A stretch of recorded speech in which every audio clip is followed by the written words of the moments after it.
Je suis styliste modéliste de formation. Je suis enseignante à l'ISAM Kinshasa, assistante.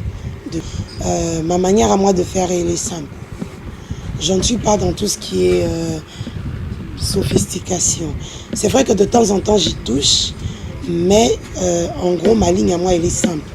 Je suis dans le prêt-à-porter, je suis dans le sur-mesure, je suis aussi dans la haute couture quand je m'y mets. Mais généralement, je prône un style simple, des coupes épurées, des jeux de couleurs, de jeux de lignes.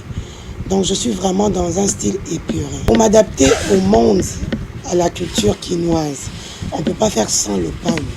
Mais seulement, dans la culture quinoise, il y a une dualité.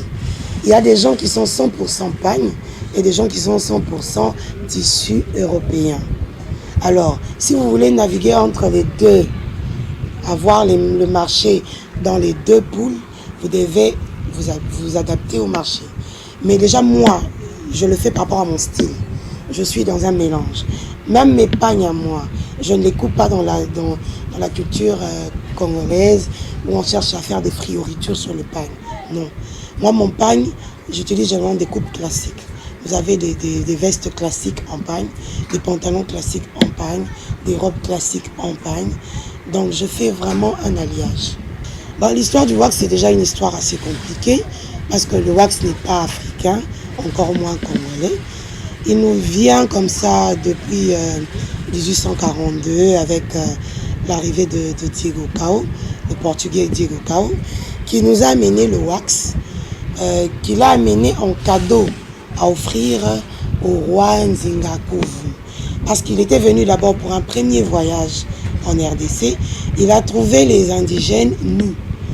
Et bon, vu que la culture européenne, déjà dans les années 1400, voulait qu'ils s'habillaient déjà, ils étaient en pourpoint, en haut de chausses. Il arrive au Congo, il trouve un pays soit grand, mais où les gens étaient presque nus. Alors les expatriés ou encore les Européens étaient un peu choqués de voir la nudité. Alors il s'était dit, comme finalement, quand il est descendu de son bateau, il y avait les indigènes qui le suivaient, qui essayaient de toucher ses vêtements.